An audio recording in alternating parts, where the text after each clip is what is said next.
Hello, my name is Bavo Daiva Kavindra. I will review a coffee grinder machine. First of all, prepare the coffee grinding machine and then set the grind size as desired. Then prepare the coffee beans according to the required quantity.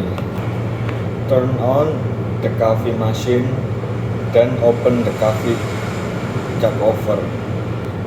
Prepare a container to hold the ground coffee beans. Then add the coffee beans according to the dosage.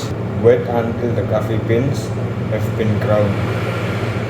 After using the coffee contents, open the screw on the outside on the left and right in the grind size setting section. Open the bowl on the grinder blade again. Remove the coffee jug and component on the blade. Take a brush and special air spray to clean the coffee machine. Clean the blade and inside of the coffee grinder until clean.